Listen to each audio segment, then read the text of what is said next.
नमस्कार, चित्रा काटकर किचन मध्ये तुमचं सर्वांचं स्वागत करते। थंडीच्या दिवसामध्ये खूप सारे फायदे देणारे शेवग्याच्या शेंगेचे सूप कसे बनवायचे ते आपण बघूया। इथे तुम्ही बघू शकता आपण किती मोठी शेंग घेतली आहे। ती आता आपण कशी कापायची ती बघूया।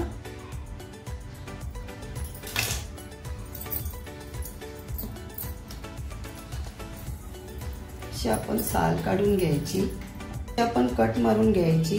कट मारली की अशी आपण ती एक साइडने ओढून घ्यायची। ओढल्याच्या नंतर इकडची बाजू साल काढून घ्यायची।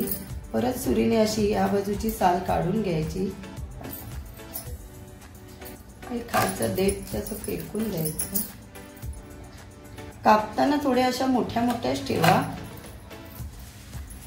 आणि शेंग अशी भरलेली आतून असावी।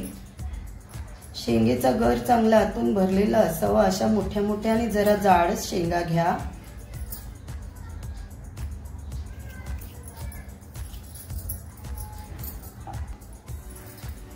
अशा प्रकारे सर्व शेंगा मी साफ करून घेते। तुम्ही बघू शकता अशा शेंगा सर्व कापून घेतल्यात मी। शेवग्याच्या शेंगा खूप पौष्टिक असतात। त्या खूप प्रमाणात व्हिटॅमिन आणि कॅल्शियमने भरलेले असतात, तर त्या आपण नक्कीच खाल्ल्या पाहिजेत। इथे गॅस लावून गॅसवरती कुकर ठेवलेला आहे। शेंगा स्वच्छ धुवून घेतल्यात, ते आता आपण कुकर मध्ये टाकून घेऊया। ह्या 4 शेंगा आहेत आपल्या। एक कांदा मोठे तुकडे करून घेतलाय, एक टोमॅटो मोठे तुकडे करून घेतलाय, एक हिरवी वेलची,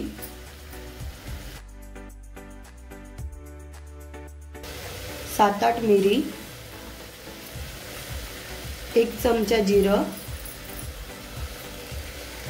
1 इंच आल्याचा तुकडा, 10-12 लसणाच्या पाकळ्या, 1 वाटी पाणी, चवी प्रमाणात मीठ। इथे मी छोट्या कुकरला लावते, तर छोट्या कुकरला पाणी जास्त घातल्याने उतून जाऊ नये म्हणून मी 1 वाटी पाणी घातलंय, तर तुम्ही 2 वाटी पाणी घालू शकता। आता आपण झाकण लावून 2-3 शिट्या घेऊया। इथे आपला या शेंगा आणि हे सर्व उकडलेलं आहे। आता आपण हे गाळून घेऊया याचं पाणी।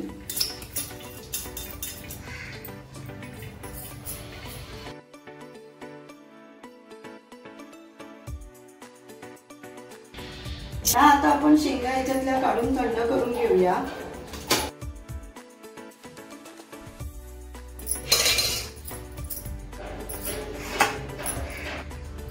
हा उकडलेलं पाणी, हा सर्व शेंगा थंड करून घेतल्यात। आता आपण या शेंगेचा गर काढून घेऊया।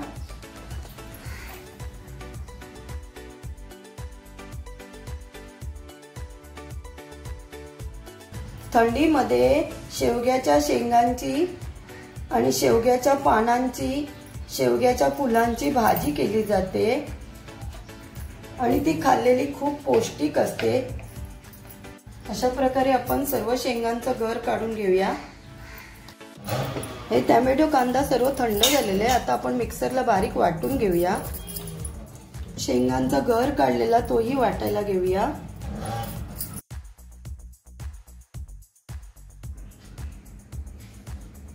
थोडीशी कोथिंबीर। अशा प्रकारे हे मिश्रण चांगलं बारीक वाटून घेऊया। इथे आता आपण गॅस लावले, गॅसवरती पातेलं ठेवले, पातेलं गरम झालंय। 1 चमचा तूप टाकूया। तुपामध्ये आपण हे मिश्रण ते टाकून घेऊया।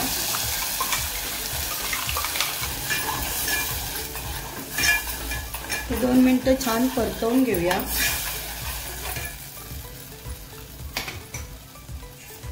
याच्यामध्ये आपण पाव चमचा हळद टाकूया।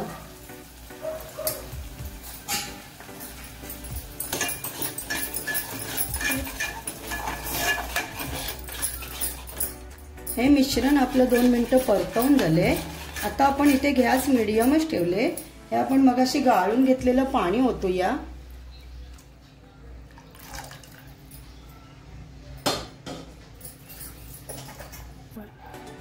आता आपण मिक्सरचं भांडं धुवून घेतलंय ते पाणी ओतूया.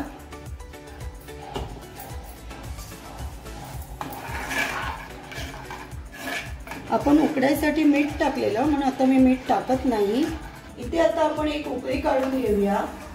आणि सूप जरा घट्टच प्यायला छान लागतं. तुम्हाला याच्यापेक्षा थोडं पातळ पाहिजे असेल तर अर्धा पेला पाणी वाढवू शकता. इथे सूपला छान उकळी आलेली आहे.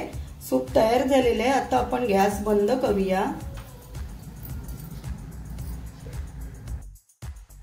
हा सूप खूप मस्त दिसतो आणि गरम गरम पियायला पण खूप छान लागतो.